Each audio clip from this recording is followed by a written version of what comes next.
Was that a close game? Closer than it should have been.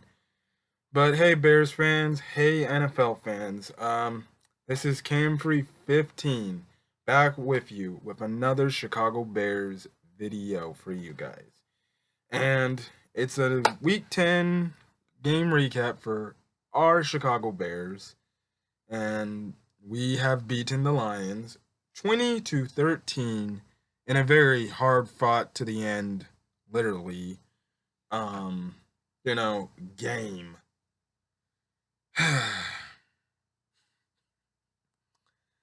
Well. What to say? What are my thoughts on this game? One, I'm glad we finally got a W, so I guess my prediction on the Bears losing out for the rest of the season came wrong. So I guess that happened.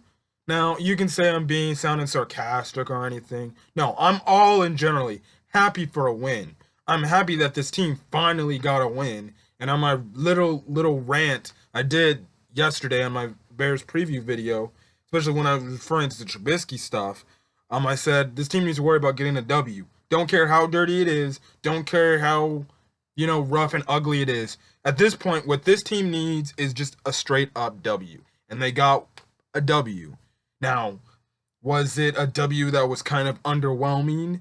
Yes, it was, because in some aspects, there were some things that I did not like taken back from the game. Again, some of them can go to Trubisky, you know, and stuff like that. Um, but before I get anything, let me just, everybody, Bears fans, NFL fans, regardless, please send your prayers and wishes to Danny Trevathan, because that man suffered a terrible, and I mean terrible, arm injury. And I hate to say it, but I think he might be done for the year. Um, unless he can come back, maybe in like 2-3 weeks, which I don't find possible because an arm is not supposed to be bent that way. Um, but it sucks to say that um, we had lost him this game, and that was a very unfortunate injury. It could have been prevented, but injuries happen in the game of football, and man, just prayers and wishes to him on him recovering from this injury because that looked ugly. I looked at that and I could not stop watching that injury. That injury was actually like disgusting. It's just the risk of football. Sometimes you have these gruesome injuries that look so wrong, and that's one of them. But anyways, I guess I can segment this way into my defense. I thought the defense played all right. Or not. I thought they played good. I would give them a B minus for today's performance. When we needed a well, they finally came up big. When we needed a stop, they actually got a stop at the end of the game. Even though the Lions looked like they were marching down the field, you know, to almost like go tie the game up. But the defense played good. Now, I did not like the, drive where they gave up the 13 points. I thought that was a pathetic drive because that one drive late in the game was straight up missed tackles. And that's what led to that bomb that Jeff Driscoll threw to Kenny Galladay for the touchdown. That was one of their few bad, defensive drives. A few of their other bad defensive drives kind of consisted early in the first quarter or early in this game. The very first drive, I did not like the defensive performance because they literally moved the ball down the field. And I was like, oh, please don't tell me the Lions are going to own us with a backup quarterback. Because before the game even started, it was like 3 or 4 hours before game time started. They said Matthew Stafford was going to be out tonight. And I'm going to say this later on in the video, but the fact that we struggled to beat a backup quarterback and a bad, really bad, and technically a bad Lions team and a bad team in the NFL in general, goes to show if the Lions had Matthew Stafford, they might have probably won this game. Um, but I did not like the way how the game started out on defense for us. The Lions moved the ball on us pretty well, but then there was some parts in the game where we got our stops and we kind of shut down the Lions offense. It was also a great start, you know, it was a great start, especially in the start of the second half with Nick Kiwatowski getting, you know, the pick on that and stuff like that. And can I say this? Nick Kiwatowski, um, I have not, or in my opinion, and you guys haven't heard me on this yet. I've said a little bit of this in the preseason, this year, but I've before I did this channel, I've always had a problem with Nick Kiwatowski because he's literally one of the longest tenured Bears for the past like 3 or 4 years, and not a lot of he's not a fan of a lot of people. But I gotta say this: Nick Kiwatowski, every time Danny Trevathan has had to come out due to like an injury, Nick Kiwatowski this year has come in and stepped up and have played very impressively. I am very impressed. Last week he had to fill in, or not last week, but in the Vikings game in week 4, he had to fill in for Danny Trevathan, and he played really, really. No, actually, he filled in for Roquan Smith. Actually, my bad. But he played that really well that game, and I was very impressed. Today, Danny Trevathan goes out with an injury. Nick Kiwatowski comes in the game. He plays another great game. There's nothing I can say. Nick Kiwatowski came to play today. He was one of the few Bears that actually stood out, in my opinion. If not, was the Bear that stood out for me. I would put him alongside as, MVP for the Bears because he actually did a really good job today. And you can't deny that. Nick Kiwatowski came in, filled in, did his job, and, he deserves props. He deserves props. So personally, I think he is my MVP of tonight's game for the Chicago Bears because he came in, did his job. He got some good, tackles in. He had some missed tackles here and there, but nothing overall game changing and stuff like that. But he came in, he did his job, and in essence, I'm not trying to say Danny Trevathan, or Nick Kiwatowski makes our defense better. I'm not trying to say that because Trevathan is a much better player than Kiwatowski, but he provided a little bit of a mini spark to get our defense going, and he did get himself a pick. So, he deserves to be MVP for today. Now, some people can say, well, maybe Mitch should be MVP because, he did have 3 touchdowns, but I thought Mitch was all right today. I won't talk about the offense now, but I'll get to that later. I thought the defense played fine. In the third quarter, they did get pressure. Now, for the rest of the other quarters, which is another problem I have with the Bears, is they play quarters. There really was not much pressure anyways at all today on Jeff Driscoll, a backup quarterback for the Lions. You would think we would be sending more blitzes and, getting to the quarterback. And we just did not do that. I think we only had 2 sacks in the game. And I'm going to check that right now. Yeah, we only had 2 sacks today. That's kind of underwhelming against a pretty bad Lions team. Or just in general, a bad, team in the NFL we play. And this has kind of been the story of all the year, which I guess can go to the factor of us missing Akeem Hicks. The fact that we're just not getting enough pressure. Like I said, in the third quarter, we got pressure to where we were getting the quarterback, and even a little bit in the fourth quarter, before the Lions scored their last touchdown of the game. We got some pressure. We got in his face, and we made Jeff Driscoll, throw the ball faster than what he should have, and stuff like that. But I'm still shocked because still to this point, we have yet to get any pressure.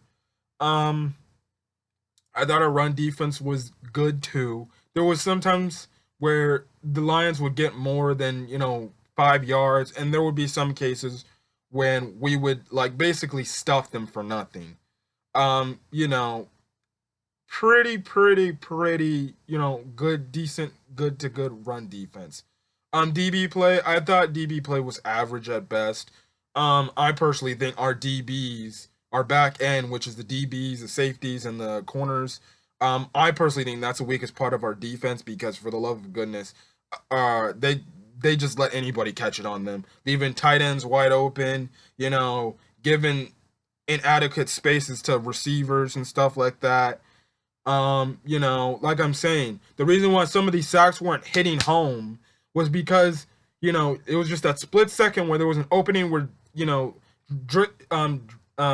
Driscoll could throw the ball and there was a receiver that was either wide open are just almost wide open because we weren't covering the receivers to the best of our dang abilities. I've never been an advocate of Pierce Mukamara and Kyle Fuller. They're good players, but I don't think they're all that good. I still think they have some covering issues. And, I thought the coverage at best for our DBs was average. Could be better, but, things like that. So defense, give them B minus. They played pretty well today, and they had a good stop. They answered my criticism of not letting a team go down the field when it's a key drive to get a key stop. They did not let the Lions tie the game up, which was good. Otherwise, we might have had a different conversation after in the post game recap. They came in the last drive. Yes, the Lions moved the ball into the red zone. But Bears defense held up and they won the game. At the end of the game, when they threw that flag, I was like, oh, please don't tell me it's a holding on something where it can extend the game and the Lions get one more play. But Driscoll, threw past the line of scrimmage, which was good, and that ended the game. And it was like, okay, good. We can breathe a sigh of relief and get out of here with a W. Wasn't pretty, but we got out of there with a W for the defense. Now, for special teams, I thought special teams was okay other than Eddie Pinheiro. He missed a PAT, which kind of could have slid into the factor of this game. We could have still been breathing a sigh of relief, or we could have still been sweating profusely. But the fact that if he doesn't miss that kick, or that PAT, the score would be 21-13. That means that the Lions, in case they did score a touchdown on that last drive, they would need a 2-point conversion to go out there and tie the game up. So it would have probably not made Bears fans sweat profusely, because guess what? The Lions would need to get 2 chances to get into the end zone to even think about tying the game. So Eddie Pinheiro, he's missed his kick. And even on the first PAT, even on the first touchdown PAT, he came like a few inches away from missing that too. So Eddie Pinheiro, come on, make your kicks, please, and thank you. You missed one kick, but Jesus, a good thing we didn't attempt a field goal, because if he already missed a PAT, I don't know if I would feel confident in him kicking a field goal. Other than that, step your game up, Eddie Pinheiro. Make your PATs and make your kicks. But then again, at the same time, I can't understand. He should still be practicing, but I can't see why, because the offense can barely get in the end zone. I was shocked we got into the end zone 3 times today. So anyways, let's talk about, the offense.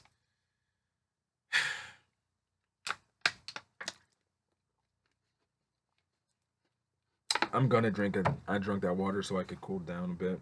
Now, I'm not gonna rant or anything, but if you ask me, the offense, I give them a D, maybe D minus. Well, I'll give them a D. The offense did the same exact thing they've been doing this entire freaking year.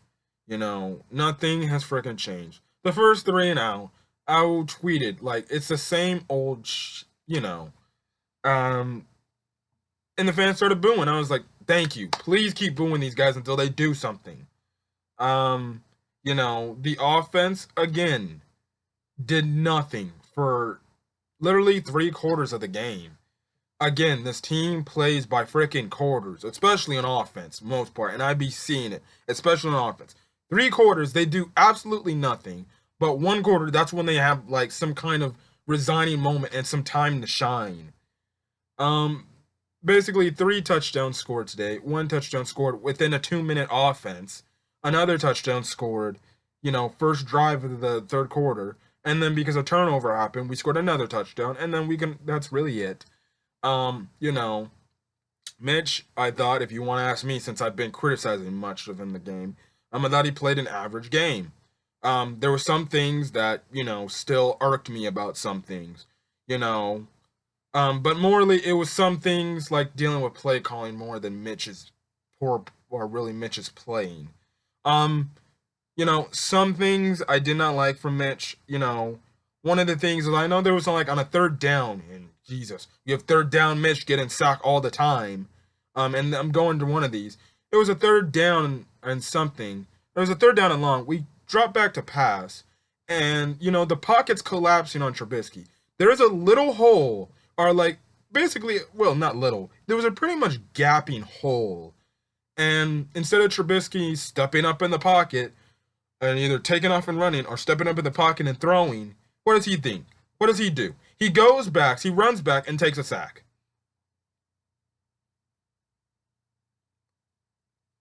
Mitchell Trubisky's pocket presence is god awful. Please and thank you. As well as his read progression. Almost all the time I see him throwing to Allen Robinson. Nothing wrong with Allen Robinson. I'm just saying, can't you find anybody else to throw to? On his touchdown throws, well, the Tariq Cohen one was kind of just a walk in the end zone, but his 2 touchdown throws to Brent Braunecker, who we finally get a tight end showing, and then Taylor Gabriel for those 2 touchdowns. Nice thrown balls by Trubisky. I will give him credit. Just because I'm not a fan of Trubisky and I want him out of town doesn't mean he deserves all types of criticism. He does deserve his positives every now and then. He made nice, good, accurate throws, to Taylor Gabriel and Brent Braunecker, which, like I said, we had a tight end showing, finally. But I think that was the only time a tight end only caught it during that game because, like I said, again, there's still an APB put out for Trey Burton. And thank God the Bears frickin' just didn't even play, Adam Shaheen. He was a healthy scratch. Personally, he should be a healthy scratch for the rest of the season. Adam Shaheen hasn't done nothing. And I think that Brent Braunecker scores the first touchdown for the tight end crew for this Bears team. My goodness. If you ask me, Brent Braunecker and Lou Holtz, who's playing our fullback position, has done more than what Shaheen and Trey Burton have done in the past few weeks this year. Jesus. Lack of getting a tight end going. But yeah, Trubisky played an average game. He went 16 for 23, 173 yards. So guess what? He still can't throw over 200 yards. Stuff like that. Scored 3 touchdowns, no picks, but he did take 5 sacks. Now, some of those sacks, like I said, were unnecessary sacks. The run game. David Montgomery got 17 carries for 60 yards. No touchdowns. Still think he should get the ball more. Before I started this video, I was watching the football after show on NBC Sports for Chicago. And basically, Olin Kreutz basically said, the one thing the Bears are doing is they still like that identity. It's mostly because they don't want to go to that identity. And it's looking like the identity of these teams should be running the ball to help out Mitchell Trubisky. But, it's like it's like Olin Kreutz and the other crew on that show said. They just don't want to, go to it when watching the film. Personally, if you ask me, this team should be a run-first team instead of a pass-first team. But it's Nagy. And which will lead into the play calling. I thought the play calling again was average to below average yet again. I'm not shocked. There was some bright spots in the play calling. Like when we went on the touchdown drive. Some of them really good play calling, and some of the play calling and some of the playing on the offense we were expected to get this year. The 3 touchdowns we got this year are the 3 touchdowns we had this game. That's what we expected. That's what Bears fans expected to get this entire season. That short glimpse of all the 3 touchdowns, that's what we were expected to get. Safe to say, we don't get that throughout a course of a game. We personally should have blown out the Lions today. We should have. And we should have started running the ball more because guess what? The Lions have one of the worst run defenses in the freaking league. And guess what? Again, we make a team freaking look like a Super Bowl champion caliber team because we let these teams stay in these games for way too much. We play by quarters. Can we play consistently for an entire game, please? Play calling issues. Like, there was a 3rd down and 1 near the tail end of the game before the drive. The Lions scored the touchdown on. It was 3rd down and 1. What do we do? Pass. And guess what? Trubisky takes another sack. Instead of just running the ball with David Montgomery, who the last 2 plays before that 3rd down and 1, ran the ball pretty well on that same exact drive. It's the stupid stuff. Another thing, can we keep running more of the I formation? Stop running the shotgun RPO bull crap that you keep running Yankee because it doesn't work. Sometimes it does, sometimes it doesn't. You know, um, it was good as a whole. We got 24 carries for 81 yards and stuff like that, and the running. Okay, yes, it's all right, but it's still far from what we need it to be to help balance out this team. To find an identity on this team because it ain't gonna get freaking any trickier than this. Now in the grand scheme of this game, I thought the Bears, like I said, underperformed. As a whole, the Bears played a C minus type of game. This is a game that was given to you on a platter, which they did win shockingly. And the sad part about it is they struggled to basically beat a very bad Lions team. And, I know the Bears are not much more better than the Lions, but if you ask me, the Bears should have blown out the Lions today. It was a poorly played game against the Lions, against a backup quarterback, and you let the backup freaking almost make this a game. I'm not to say I'm disappointed, but I'm like, well, okay, I'm not shocked that you guys played bad, but like I said, it says that I say it for my Angels too. I don't care how the win is, as long as we get a win, I'll take it. So in the grand scheme of things, I'll take it. Now, Jesus, if only we won last week, with the entire NFC North freaking losing. I forgot to put that out.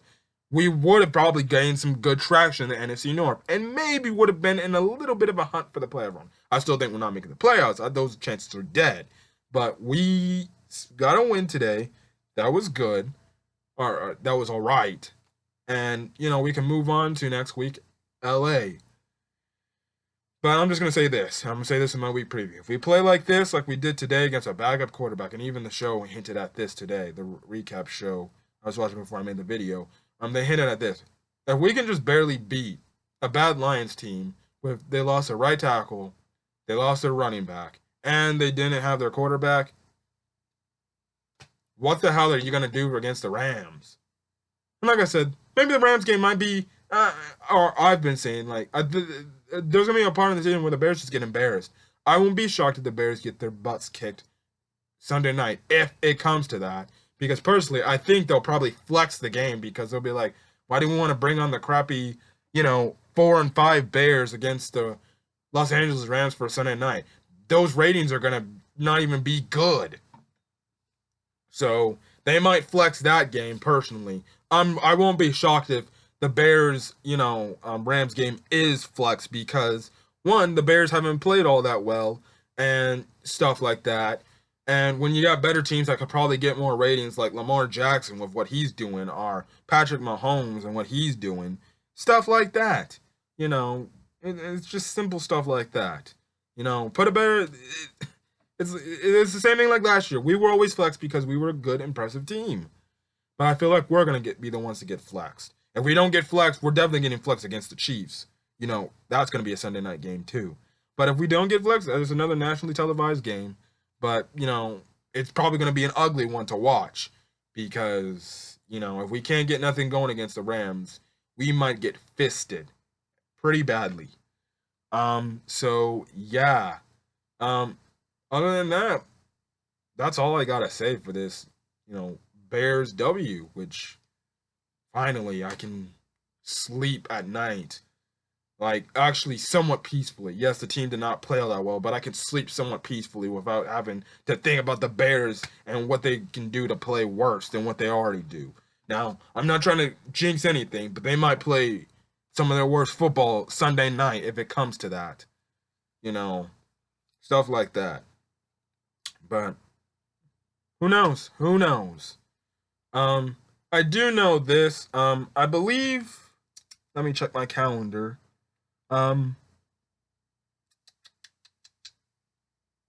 Next Sunday we.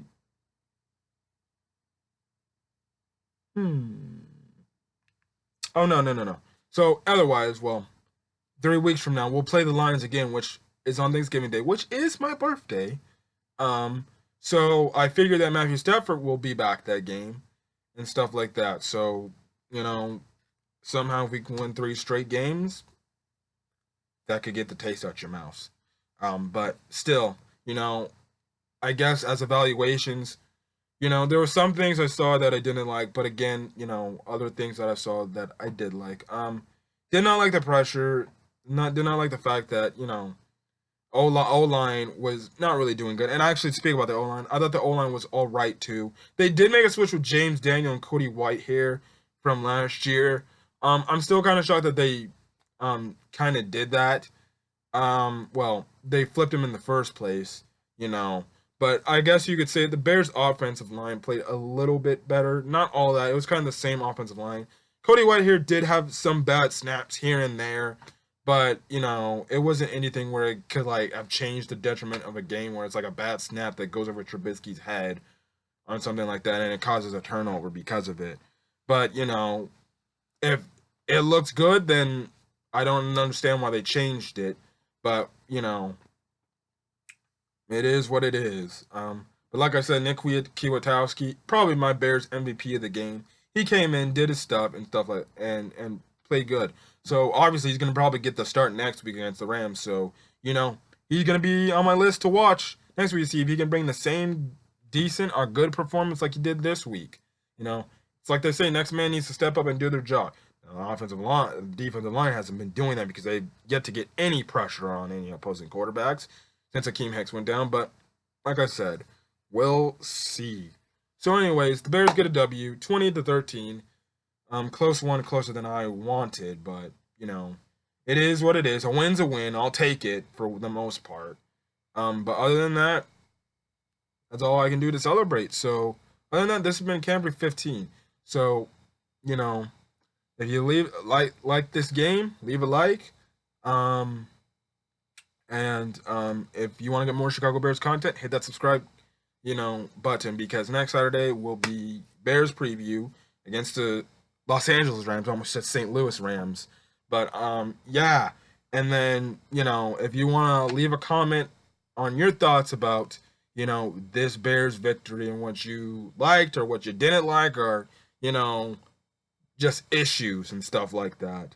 But yeah. That's good. And I guess a little plug I want to put in, just because Trubisky had a decent game doesn't change anything on my, opinions on him. Just because he threw 3 touchdowns today doesn't change my opinion on him. I still want him out of Chicago. I still don't want him returning as my quarterback. Either bring in a new quarterback or draft a quarterback. And it sucks too, because guess what? We can't get a first round pick. And yesterday night, Joe Burrow puts on a show against Alabama. Trust and believe. If we had a first round pick, I would tell Ryan Pace, you cannot F this situation up now. Because let's be real, if the Bears had a first round pick, I don't care what in the hell. If we had a top 3, draft pick, you cannot mess that up. If I had a draft pick right now, I don't care what any team, I would draft Joe Burrow. He come in, I don't care. Any team that can drop nearly more than 20 on an Alabama defense deserves to be, can be called a good quarterback. Now, we'll see what Joe Burrow will do in the NFL when he gets drafted, but I think he'll turn out to be a really good quarterback. And it sucks to say that we messed up 2 years ago on Trubisky and the fact that we traded for Khalil Mack. We don't have that first round draft pick to bail us out, so we can't trade up and freaking probably go draft Joe Burrow, who could have possibly been our quarterback of the future if we did not have Khalil Mack. But it is what it is. We'll just have to draft a quarterback in the second round or get a quarterback in free agency, whether it's Marcus Mariota, Cam Newton, and stuff like that. But I'll get to that when the season's over and stuff like that, and I make my, season-ending thoughts on the Bears. But other than that, that's all I gotta say. So anyways, I'm going to get out of here because I got to go to dinner and probably eat my unforsaken, god, ugly college cafe food. But whatever. Anyways, this has been Camp for 15. I'm signing out. You guys have a great night.